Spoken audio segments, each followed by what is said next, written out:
ዴፊኒሽን የበሽታው ምንነት ሚዝልስ ኩፍኝ ሩቢዮላ ይህ በሽታ ሚዝልስ በሚባል ቫይረስ አማካኝነት የሚመጣ የመተንፈሻ አካላት ኢንፌክሽን ነው።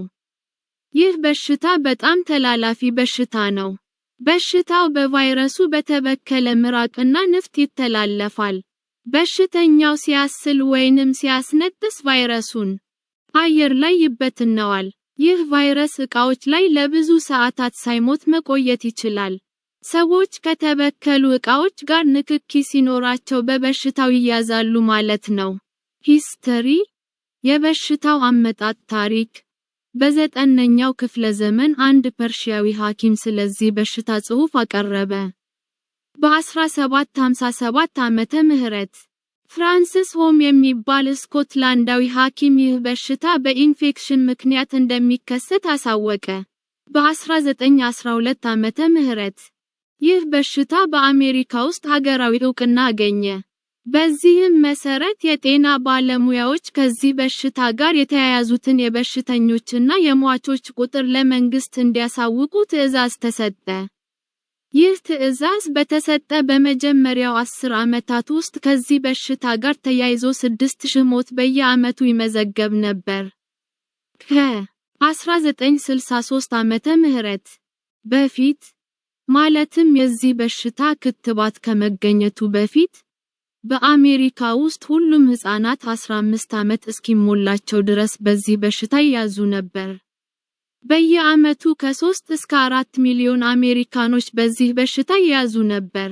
በየዓመቱ 400 እና 500 ሰዎች ይሞቱ ነበር። ወደ 48000 ሰዎች ሐኪም ቤት ይገቡ ነበር። 4000 የሚሆኑ ሰዎች የአእምሮ ማበጥ ኤንሴፋላይትስ ያጋጥማቸው ነበር። ኤፒዲሚዮሎጂ በሽታው ያለባቸው ሀገሮች ይህ በሽታ በጣም ተላላፊ በሽታ ነው። በሽታው በቫይረሱ በተበከለ ምራቅና ንፍጥ ይተላለፋል።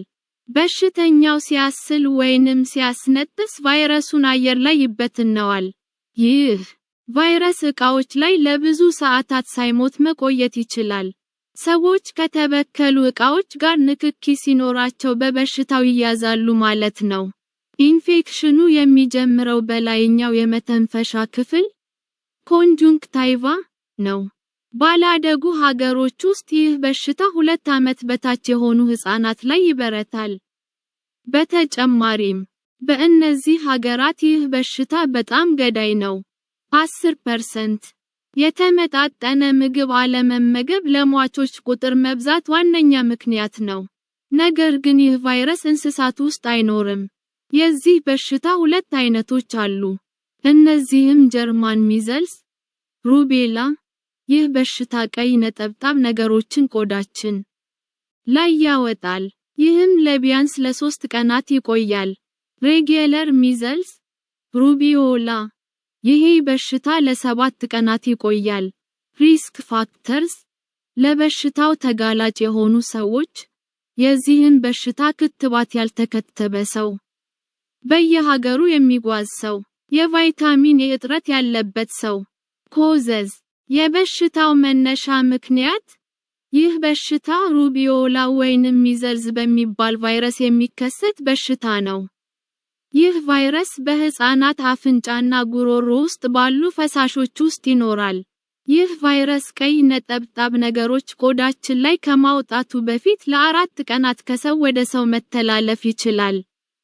ቀይ ነጠብጣብ ነገሮች ከወጡብን በኋላ ባሉት 4 ወይንም 5 ቀናትም ይህ በሽታ ከሰው ወደ ሰው መተላለፍ ይችላል። ይህ ቫይረስ ዕቃዎች ላይ ሳይሞት ለ2 ሰዓታት መቆየት ይችላል። ሲምፕቶምስ የበሽታው ምልክቶች ይህ በሽታ ምልክቶች የሚያሳየው ከተያዝን ከ14 ቀናት በኋላ ነው። ምልክቶቹም ሳል፣ ትኩሳት፣ የቀሉ አይኖች፣ በብርሃን መረበሽ፣ የጡንቻ ህመም፣ ቀጭን ንፍጥ የበዛበት አፍንጫ፣ የጉሮሮ መቆሰል፣ አፋችን ውስጥ ነጫጭ ነጠብጣቦች መታየት ናቸው። አጠቃላይ ቆዳችን ላይ የተስፋፋ ቀይ ነጠብጣብ ነገሮች መታየት የዚህ በሽታ መለያ ነው። ይህ ነጠብጣብ ነገር በ3ኛው ቀን መታየት ይጀምርና ከዚያም በ7ኛው ቀን ይጠፋል። ይህ ቀይ ነጠብጣብ ከጭንቅላታችን ይጀምርና ወደ ሌላው የሰውነታችን ክፍል ይሰራጫል። ዳያግኖሲስ አንድ ቴስት የበሽታው ምርመራ ሐኪሟ አካላዊ ምርመራ ብቻ በማድረግ በሽታውን መለየት ትችላለች። ነገር ግን የደም ምርመራ በማድረግ ቫይረሱን መለየት ትችላለች። ሐኪሞች ይህ በሽታ የያዘው ሰው ሲያጋጥማቸው ወዲያውኑ ለመንግስት ማሳወቅ አለባቸው፣ ምክንያቱም እንዳይስፋፋ ነው። በዚህ በሽታ የተያዘ ልጅ ቀይ ነጠብጣብ ነገሮች ከታዩበት ከ5 ቀን በኋላ ነው ወደ ትምህርት ቤት መመለስ የሚችለው። ትሪትመንት አንድ ሜዲኬሽንስ ለበሽታው የሚሰጥ ሕክምና።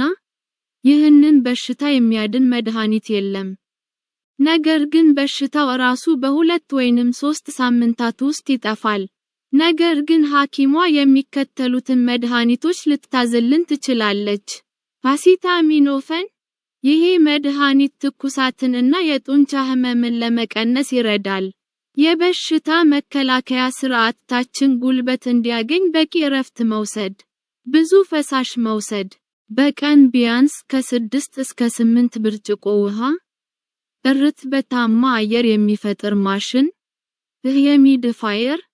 ይህ ሳል እና የጉሮሮ መቁሰል ቀለል እንዲልልን ያደርጋል። የቫይታሚን ኤ እንክብሎች ፕሬቬንሽን በሽታው እንዳይዘን መከላከያ ዘዴ። ክትባት ይህ በሽታ እንዳይስፋፋ ያደርጋል። ኤምኤምአር የሚባለው ክትባት በውስጡ የዚህን በሽታ የማምፕስ በሽታና ሩቤላ ጀርመን ሚዘልስ በሽታ ክትባትን ይዟል። ሕፃናት ይህንን ክትባት በተወለዱ በ1 ዓመታቸው ይከተባሉ። ሁለተኛውን ክትባት ከ4 እስከ 6 ዓመት የዕድሜ ክልል ውስጥ ሲሆኑ ይከተባሉ። ከዚህ በፊት ያልተከተቡ ትላልቅ ሰዎች ይህንን ክትባት መውሰድ ይችላሉ። በቤተሰብ ውስጥ በዚህ በሽታ የተያዘ ሰው ካለ ቢቻል ሙሉ ቤተሰቡ ራሱን አግልሎ በሽታው እስኪጠፋ መቆየት አለበት።